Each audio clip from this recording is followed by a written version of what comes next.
एक ऐसा पेड़ जो अपने पिछले जन्म में एक खतरनाक राक्षस था, लेकिन आज के समय में उस पेड़ को लोग अपने घरों के सामने लगाते हैं, शुभ कार्यों में उस पेड़ का ही सबसे ज्यादा उपयोग करते हैं। कौन सा है वो पेड़, क्या है उसके पीछे की कहानी, कैसे खतरनाक राक्षस एक पेड़ बन गया, क्या तुम विस्तार पूर्वक आज सभी को बता सकती हो? सत्युग के समय में, जैसा कि तुमने बोला, एक बहुत ही खतरनाक राक्षस हुआ करता था जो कि इंसानों को खाता था। अपने भ्रमण में निकलता था, रास्ते में जो भी इंसान मिलते थे उन्हें चबा चबा कर खा जाता था। ऐसे ही एक दिन वो अपनी भूख में शिकार की तलाश में एक घने जंगल में पहुंचा। वहाँ पे उसने देखा एक साधु बाबा आराम से वहाँ पर बैठे हुए हैं, उसे देखकर बिल्कुल भी नहीं डर रहे हैं। तो वो बड़ा हैरान हुआ, साधु बाबा के पास गया और बोला, लोग मुझे देखकर थर-थर कांपने लगते हैं, लेकिन आप जरा भी नहीं डरे, ऐसा कैसे? तो साधु बाबा ने बोले, तुमसे डरना कैसा, अगर ईश्वर ने मुझे तुम्हारा भोजन चुना होगा तो अभी खा जाओ, मैं खुशी खुशी तुम्हारा भोजन बन जाऊंगा। साधु बाबा की इस बात से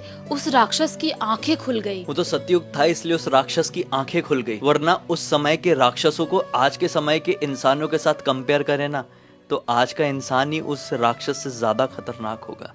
हाँ, फिर क्या हुआ? अब राक्षस की आंखें खुल गई तो उसने साधु बाबा से माफी मांगा, हाथ जोड़कर कहा कि मैं अपने पापों का प्रायश्चित कैसे कर सकता हूँ। साधु बाबा उसे देखकर बड़े प्रसन्न हुए, उसे वरदान देते हुए कहा, अगले जन्म में तू अशोक का पेड़ बनेगा और तेरी ख्याति रावण की लंका में लगने से बनेगी। तेरी ही छाया में माता सीता लंका में विश्राम करेंगी। जब तेरे ही डाल में बैठकर स्वयं हनुमान जी माता सीता को राम कथा सुनाएंगे, तब तेरा उद्धार होगा। उसके बाद से युगों युगों तक लोग तेरा उपयोग मांगलिक कार्यों में करेंगे। जिस भी घर के सामने तू लगेगा, उस घर में कभी भी किसी भी प्रकार की विपत्ति नहीं आएगी और तुझे लोग अंत समय तक अशोक के वृक्ष के नाम से ही जानेंगे। ये तो सचमुच में एक बहुत ही अनोखी जानकारी है।